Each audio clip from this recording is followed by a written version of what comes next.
तो भाई यार देखो, आज की वीडियो में ज्यादा शोर मचाने का मन नहीं कर रहा है क्योंकि मूड जो है पूरे तरीके से खराब है। भले ही पता था कि इस मैच का जो रिजल्ट है कहीं ना कहीं कुछ ऐसा ही होगा, पर उसके बावजूद भी भाई दुख तो हो रहा है, धक्का तो लगा है, झटका तो महसूस हो ही रहा है। मैंने तो भाई कल के दिन का खेल खत्म होते ही कह दिया था कि भले ही हम ऐसी बातें कितनी भी कर लें कि यार इंडिया के लिए कुछ भी इम्पॉसिबल नहीं है, कुछ भी हो सकता है, ये क्रिकेट का खेल है, यहाँ पे इंडिया कभी भी पलटवार कर सकती है, लेकिन अंदर ही अंदर इस सत्य को हम सब ने एक्सेप्ट कर लिया है कि ये मैच इंडिया से बहुत दूर जा चुका है। और कहीं ना कहीं हमको समझ में आ चुका था कि इंडिया की जो स्ट्रीक चल रही है कि वो साल 2012 के बाद से घर पे एक भी टेस्ट सीरीज नहीं हारी है, वो स्ट्रीक अब टूटने वाली है। हुआ भी कुछ ऐसा ही, आज के दिन न्यूजीलैंड ने भारत को ये दूसरा टेस्ट मैच भी हराया और ये सीरीज भी हराई और साथ ही उस 12 साल से चल रही स्ट्रीक को भी खत्म कर दिया। एंड जैसा कि मैंने पहले भी कहा था कि जब तक सब कुछ अच्छा चल रहा हो ना, जब तक सब कुछ स्मूथ चल रहा हो, जब तक रिजल्ट जो हैं वो इंडिया के फेवर में जा रहे हों, तो लोग कमियों पे ज्यादा सवाल खड़े नहीं करते हैं। लोग भूल जाते हैं कि मैच के अंदर क्या क्या खराब हुआ था। लोगों को बस एक बात से फर्क पड़ रहा होता है, जीत गए ना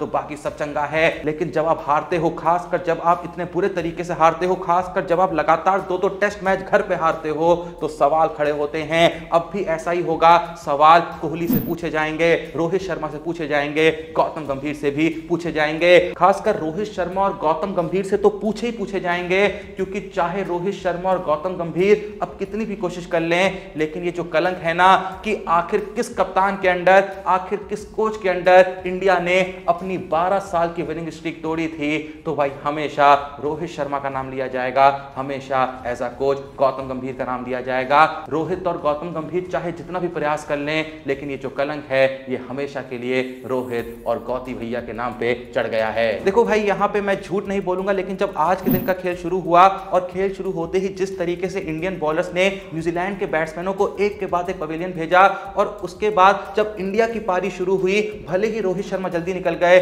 जो कि अब निकल ही जाते हैं, लेकिन उसके बाद जब जायसवाल और गिल खेल रहे थे ना, तब भाई दो पल के लिए लगा कि शायद इस मैच में पलटवार हो सकता है। इवन जब जायसवाल और कोहली भी खेल रहे थे, तब भी अंदर ही अंदर ये फीलिंग आ रही थी कि हाँ यार, हम इस मैच को जीत भी सकते हैं, कोई बहुत बड़ा लक्ष्य भी नहीं है और ठीक ठाक स्कोर बन चुका है। और इस मैच में तो जो हमारी बैटिंग डेप्थ है वो काफी ज्यादा है। 90 नंबर पे भी अश्विन बैटिंग करने के लिए आएंगे, 10वें पे आकाशदीप आएंगे।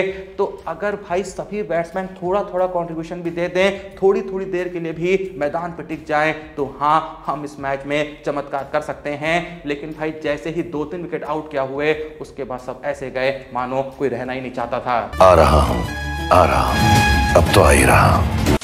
सबसे ज्यादा दिल को दर्द तब हुआ जब ऋषभ पंत रन आउट हुए। और मेरे को भाई एक बात समझ में नहीं आती है कि जब भी न्यूजीलैंड से कोई निर्णायक मैच होता है, तो आखिर हमारी टीम के विकेटकीपर रन आउट क्यों हो जाते हैं। 2019 वर्ल्ड कप सेमीफाइनल में धोनी भाई रन आउट हो गए थे और इस मैच में पंत हो गए। बाकी यार सरफराज खान के बारे में तो क्या ही बोलूं, जब इस मैच में केएल राहुल को हटा के सरफराज खान पे भरोसा टिकाया गया था, तो मैं भी इस डिसीजन के फेवर में था और 90% लोग इस डिसीजन को सपोर्ट कर रहे थे। लेकिन जिस तरीके से सरफराज खान ने इस मैच की दोनों इनिंग्स में खेला है, ज्यादा वक्त नहीं लगेगा केएल राहुल को वापस टीम में आने में। और देखो सरफराज भाई, आपने 150 मारा, कमाल की पारी खेली, कसम से मजा आ गया। लेकिन ऐसे ही मैच होते हैं जहां आपको असल में यह प्रूव करना होता है कि आप एक बेहतरीन बैट्समैन हैं। यहां पे आपको ये दिखाना होता है कि भले ही कोई नहीं चल रहा है, लेकिन मेरी टेक्निक सबसे अच्छी है, मैं यहां भी चलूंगा।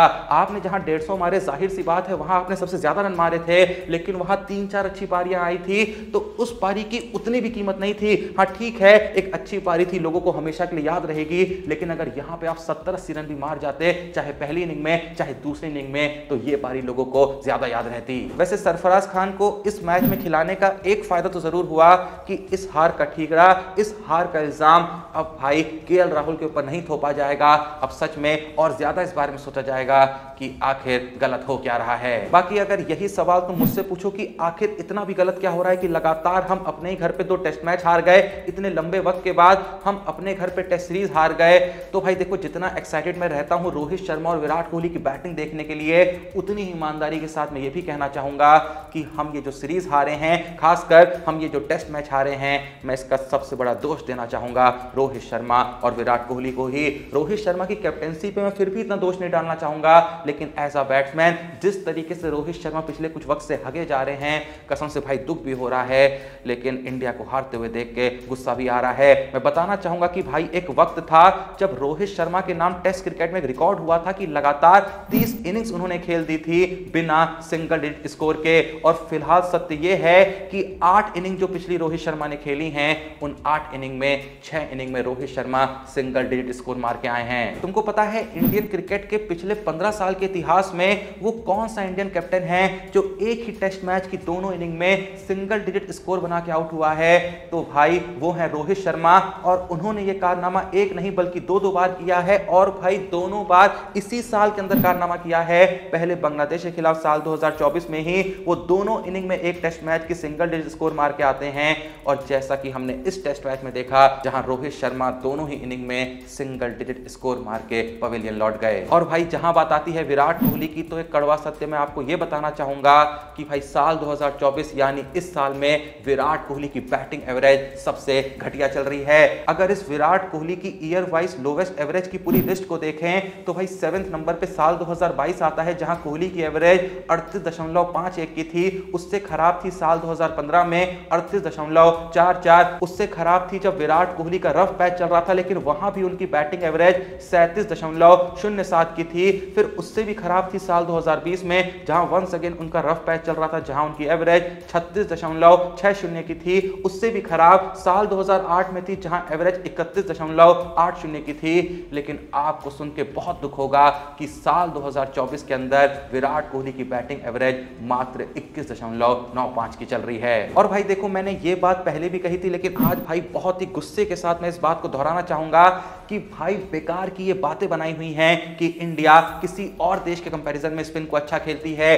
भाई इंडिया असल में स्पिन को उतना ही वाहियात खेलती है जितना कि वो देश खेलते हैं जो कि सेना कंट्रीज में आते हैं। क्योंकि अगर भाई आप नंबर्स की तरफ देखेंगे ना, तो आप भाई शर्म के मारे नजरें झुका लेंगे कि आप कभी ये कहा करते थे कि इंडिया स्पिन को अच्छा खेलती है। अगर हम इस चीज पर नजर डालें कि जो टॉप टेस्ट प्लेइंग नेशंस हैं, उनमें से किस देश की बैटिंग एवरेज स्पिन के खिलाफ साल 2020 के बाद सबसे बेहतरीन रही है, तो भाई इस लिस्ट को टॉप इंडिया नहीं करती है, श्रीलंका करती है, जिनकी एशिया में स्पिन के खिलाफ एवरेज है 47.1 की। पाकिस्तान आती है दूसरे नंबर पे, जिनकी स्पिन के खिलाफ एवरेज है 45.5 की। तीसरे पे बांग्लादेश आती है जिनकी 40 की है। और इंडिया की बांग्लादेश से भी खराब है स्पिन के खिलाफ एवरेज, क्योंकि उनकी एवरेज है मात्र 36.9 की। भाई भारत के जस्ट नीचे ऑस्ट्रेलिया आ जाती है जिनकी एवरेज 35.9 की है। मतलब भाई सिर्फ एक एवरेज का अंतर है, जहां इंडिया की 36.9 है वहीं ऑस्ट्रेलिया की 35.9 है स्पिन के खिलाफ एवरेज।